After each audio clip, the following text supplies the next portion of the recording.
నిర్గమకాండం దగ్గరికి వస్తే ఒక మాట నేను చూశాను. 10వ అధ్యాయం 11వ వచనం మనం చదివితే నిర్గమకాండంలో ఒక మాట రాయబడింది. The book of exodus chapter 10 and verse 11. పురుషులైన మీరు మాత్రము వెళ్ళి యెహోవాను సేవించుడి. యెహోవాను ఏం చేయండి? సేవించండి. మీరు కోరినది అదే గదా అని. మీరు కోరినది అదే కదా అన్నాడు.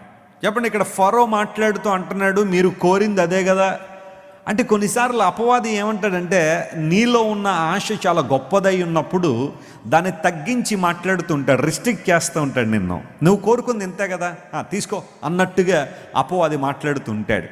ఫరో ఇక్కడ అపవాదికి సాదృశ్యంగా ఉన్నాడు. మోషే దేవుని యొక్క ఆజ్ఞానుసారం ఫరో ముందు నిలబడి అన్నాడు, Pharaoh let my people go, we need to go and worship our king అనగానే ఫరో అన్నాడు, అమ్మ పంపిస్తారు, మేము మా దేవుడిని ఆరాధించుకుంటాం వెళ్తామని చెప్పి మీరు అలా అలా అలా దేశం దాటి వెళ్ళిపోతామ్మా.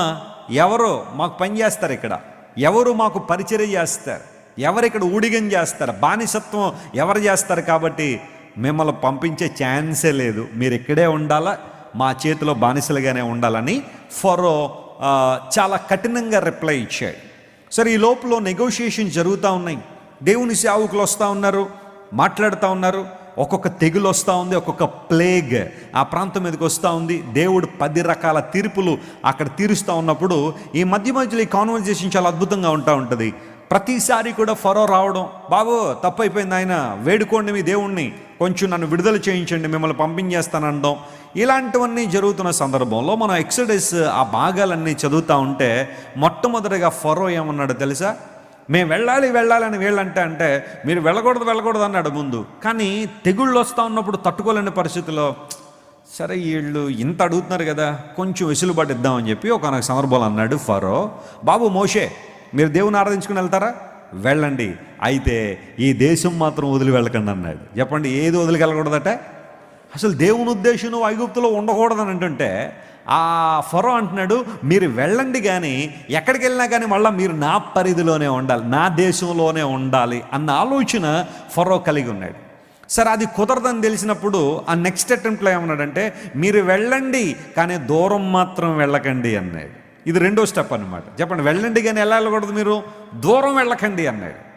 అది కుదరని పరిస్థితుల్లో 3వ దగ్గరికి వచ్చాడు, పురుషులు మాత్రం వెళ్ళండి అన్నాడు. పురుషులు మాత్రం వెళ్ళండి, స్త్రీలు పిల్లలు ఇక్కడే ఉండండి. ఎందుకోసం? పురుషులు వెళ్ళి మళ్ళీ ఎవరి కోసం తిరిగి వస్తారు? స్త్రీల కోసం. పోనీ భార్యను ప్రేమించకపోయినా పిల్లలనన్నా ప్రేమిస్తారు కాబట్టి కనీసం వారి కోసమన్నా తిరిగి వస్తారు కదా అని చెప్పి పురుషులు మాత్రం వెళ్ళండి అన్నాడు.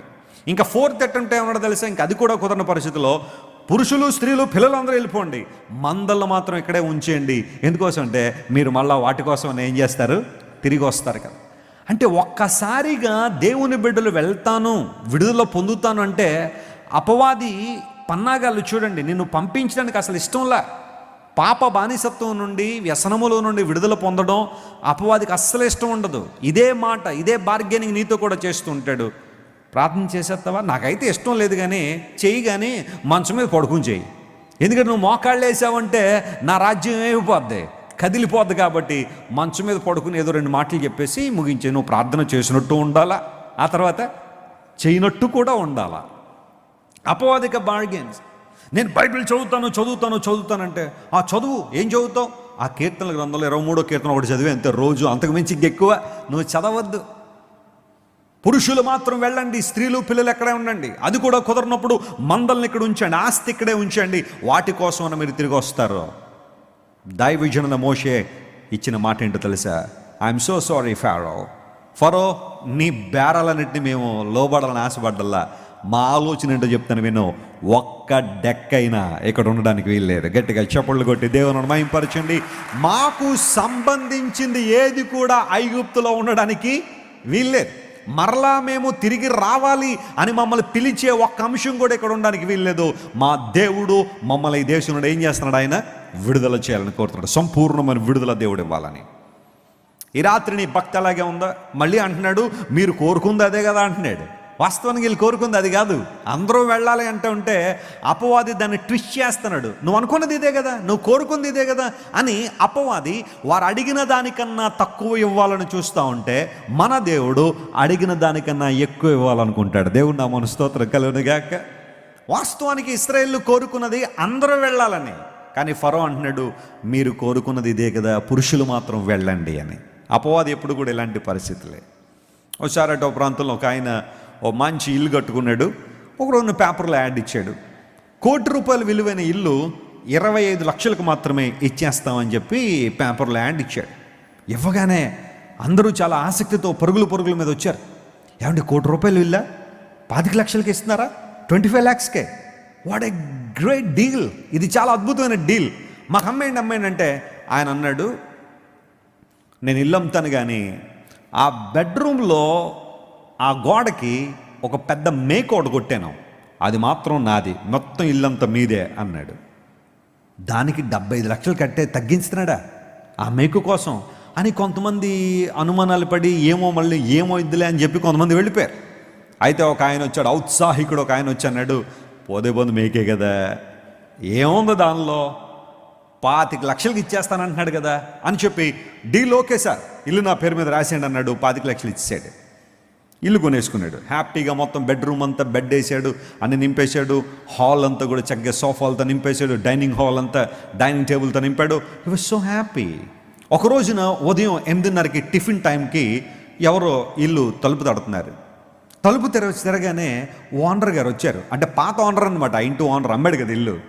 సార్ ఎలా వచ్చారండి సార్, బాగున్నారండి, గుడ్ మార్నింగ్ అండి, ఎలా ఉన్నారండి, ఎలా వచ్చారండి అంటే ఏం లేదండి ఒకసారి మేకు చూసి వెళ్దామని వచ్చాను అన్నాడు. ఎందుకంటే మరి మేకు ఆయిందే కదా, ఆ గోడ మీద మేకు మాత్రం నాది అన్నాడు కదా అగ్రిమెంట్లో, మేకు ఒకసారి చూసి వెళ్ళిపోదామని వచ్చానన్నాడు. అవునండి రండి, దాంట్లో ఏముంది సార్, మేకు మీదే కదా, రండి చూసుకోండి అనగానే వెళ్ళాడు. బెడ్రూమ్లో 5 నిమిషాలు ఏదో వరల్డ్ కప్ చూసినట్టుగా తరించిపోతున్నాడు ఆ మేకుని చూసి, తన్మయం చదువుతున్నాడు. వీళ్ళకి ఏం అర్థం కావట్లేదు ఏంటి ఈయన ఫీలింగ్స్ ఎలా ఉన్నాయని చెప్పి. అలా వెళ్ళి చూసి డైనింగ్ టేబుల్ దగ్గర కూర్చున్నాడు. మరి ఉదయం టిఫిన్ టైం, డైనింగ్ టేబుల్ మీద ఏముంటుంది, టిఫిన్ ఉంటుంది కదా. సరే ఓనర్ గారు వచ్చారని చెప్పి ఇడ్లీలు, దోశలు, పూరీలు అన్నీ కూడా చక్కగా పెట్టేసి శుభ్రంగా తినేసి థ్యాంక్స్ అని వెళ్ళిపోయాడు. 3 రోజులు అయిపోయిన తర్వాత మధ్యాహ్నం 1 గంటకి తలుపు కొడుతున్నారు ఎవరో.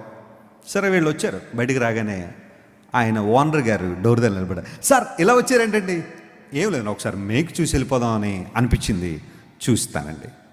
అవునా అండి, బెడ్రూమ్లో ఉంది మరి మేకు, ఉండండి ఒక నిమిషం అని చెప్పి మొత్తం రూమ్ అంతా సర్ది పెట్టి రండి సార్ అన్నారు. మళ్ళీ వచ్చాడు, అదే ఫీలింగ్, మళ్ళీ మేకు చూసి అదేదో బంగారు మొక్కలా ఫీల్ అయిపోతాడు ఈయన.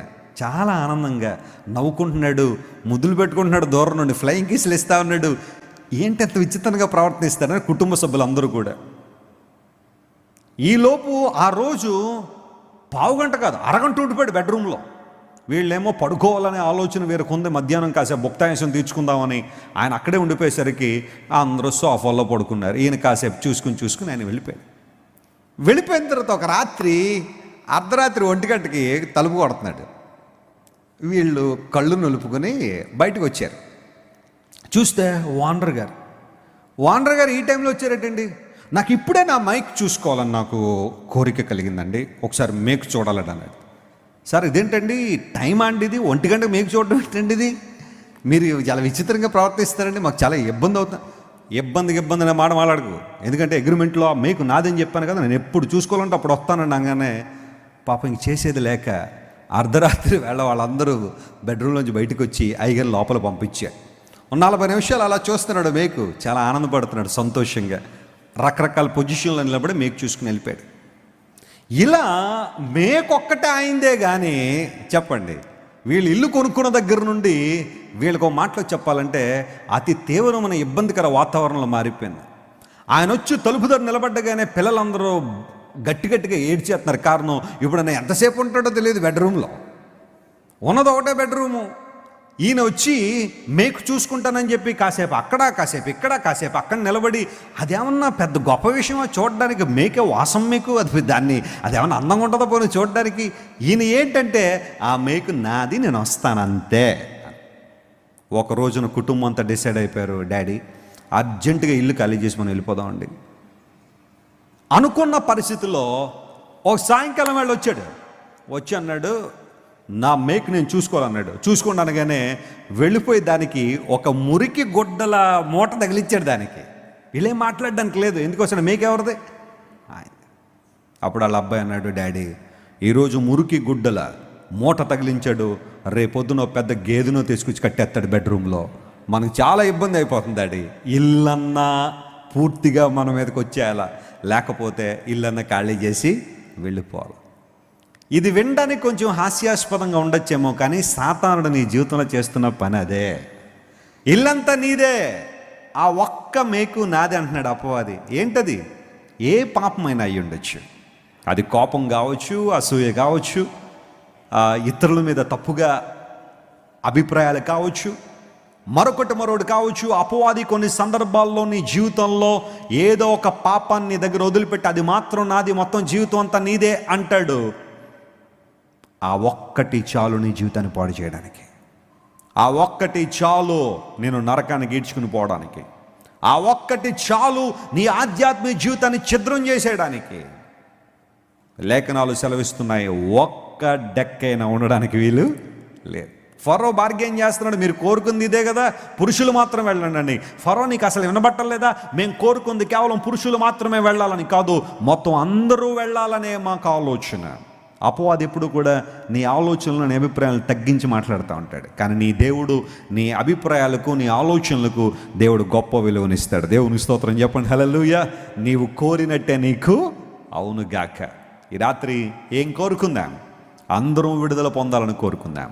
పాప జీవితం నుండి, ఐగుప్తు బ్రతుకు నుండి సంపూర్ణంగా విడుదల పొందాలని కోరుతాం. అపవాదికి సంబంధించిన ఏది కూడా మన ఇళ్లల్లో కానీ, మన ఆధ్యాత్మిక జీవితంలో కానీ ఉండకుండానట్లుగా జాగ్రత్త పడదాం.